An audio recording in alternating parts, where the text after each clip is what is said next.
How you going, mate? What's up, man? You a Muslim? Yeah, definitely. Alhamdulillah.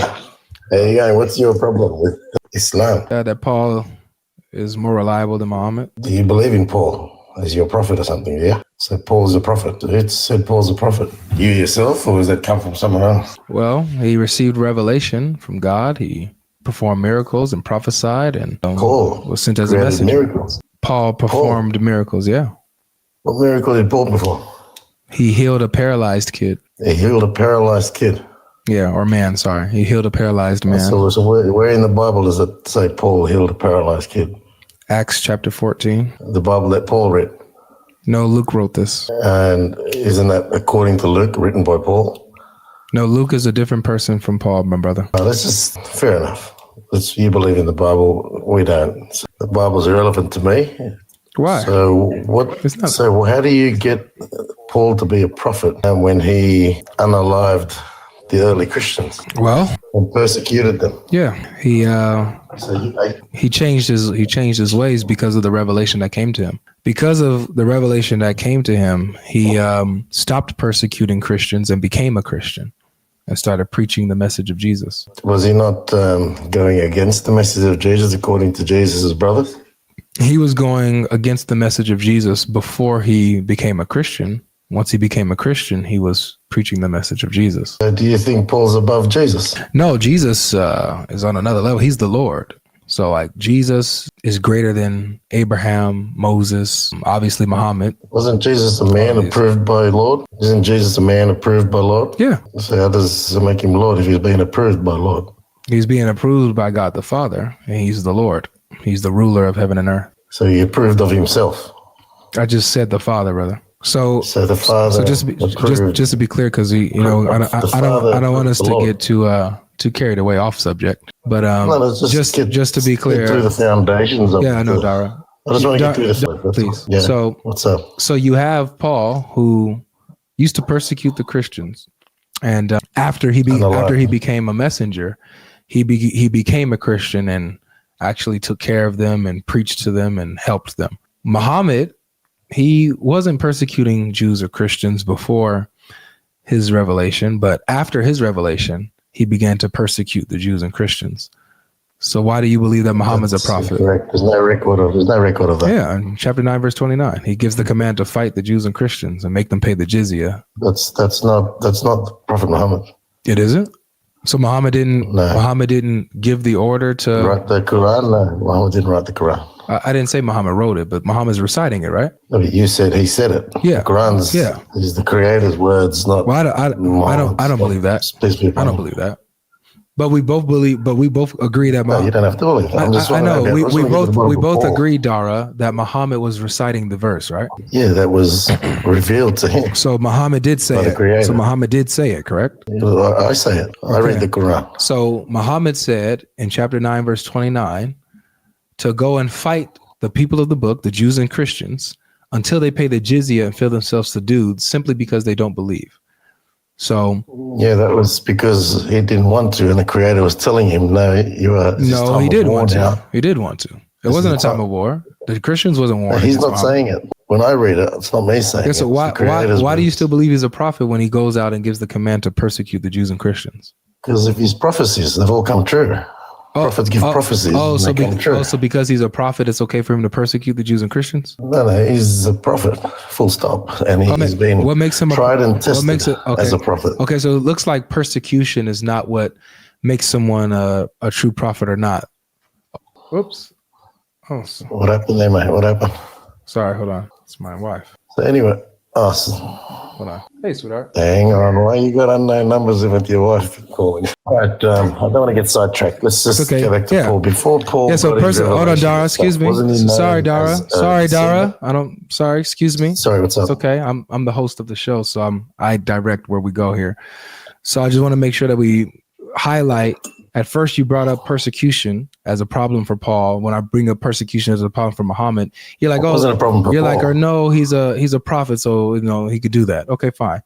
So persecution is not a point against Paul anymore, because it doesn't work against Muhammad, even though he persecuted folk. So what makes No, but he Paul? didn't. What makes Paul not a prophet? But Muhammad is. We don't have record of the Prophet Muhammad, peace be upon him, but we do have record. Yeah, you of do. Paul You have 929. No, you're talking about times of war. The Prophet was a warrior. The Christians weren't at war. The Christians weren't at war. Yeah, so why did Paul unalive them all? Take care of yourself. What's up, Yahya? Yeah, I disagree. Why? The topic. Well, Paul encouraged polytheism, while Muhammad encouraged belief in one God. Really? Yeah. How many creators did Muhammad preach about? He preached one God, one creator. One creator? Yeah, the creator of the universe. There's only one creator of the universe. So if he taught that there were multiple creators of life, is he teaching polytheism? Well, there isn't many creators of life. I understand. If he taught that there were many creators of life, is he a polytheist? Like many, what do you mean by many creators of life? What does that mean? Like creating life? Like God does? Yeah, like God does, like creating life. If he taught there are multiple creators of life, is he a polytheist? Well, yeah, he would be teaching many gods then. If you're saying that many gods, then yeah. Many creators of life. Because to be a creator, the creator of life is God alone. Would you agree? I would say yeah, but all other things can give life to things like in lower forms, not only the only one that's giving life is God. Well, for example, like I would say like for example, a prophet who resurrects the dead, they are giving life to that body. Who's giving life to that body? Is it that prophet or is it God doing it? It's by the permission of God. The prophet's doing it by the permission of God. You're saying that the prophet is the one that's giving life to the dead? The prophet's doing that? Is raising the dead, doing it in the permission of God. God is giving him permission to do that. Okay, so just to be clear, man, you guys, Muslims will, it's amazing what you guys do. You guys will proclaim monotheism and then immediately jump into polytheism in just like 2 seconds. You just told me that a prophet is the one who's giving life to the dead. It's not God who's doing it through the prophet. God is doing it through them, yeah. So, all right, so which one is doing it? Is the prophet doing it or is it God doing it? Both. They're in both. All right, got it. So they're in collaborate. They're in partnership. So Allah partners himself with a prophet in giving life to the dead sometimes, right? That's by the permission of God. God is allowing them to raise the dead. No worries.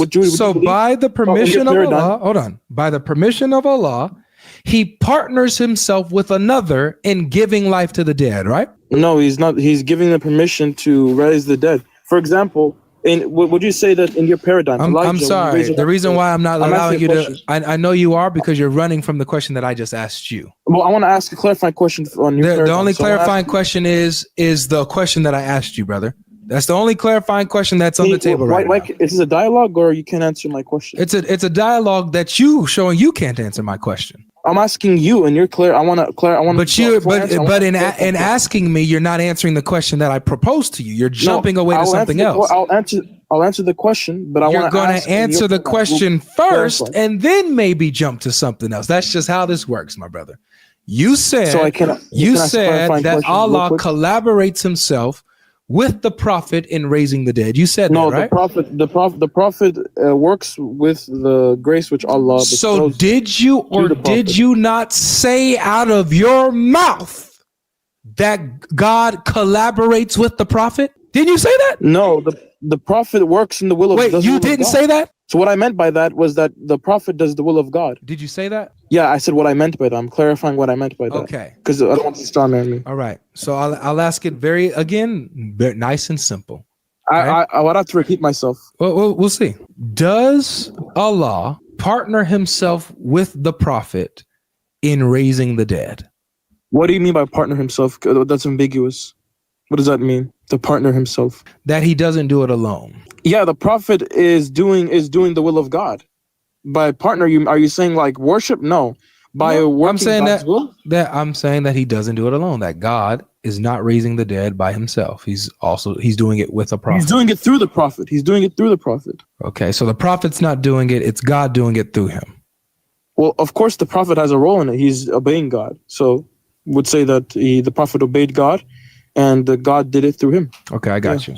So when it comes to creating life, you're saying that Allah is not the only creator of life, but also prophets create life as well, right? So yeah, God can do it through the prophets, like he did. I didn't ask about doing it through the prophets. I'm asking about. Yeah, he did it through. He can do it. For example, you're gonna bring the clay birds. I know where you're going with this.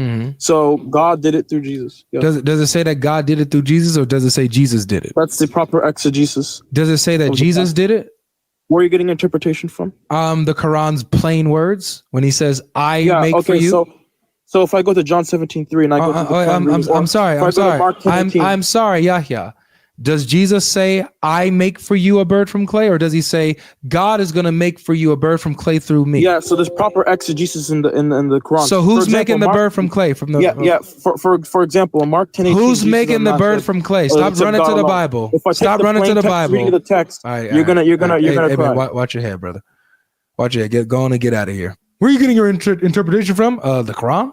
It says it. But you don't understand that, do you? Unlike Muslims, I'm a Christian. And as a Christian, and this isn't to all Muslims, but for the majority of you that I've engaged with, the difference between us is that I have reading comprehension and you don't. You're unable to comprehend the words that's on the page in front of you. I am, because I went to school and I know words and I know what words mean and I know how sentence structure works and I can read. So when I see Jesus say, "I make for you a bird from clay," Jesus is making the bird from clay himself. He's the one doing it.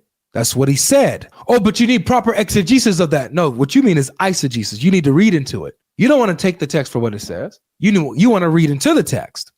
That's the difference between us. Huge difference. Tough, man.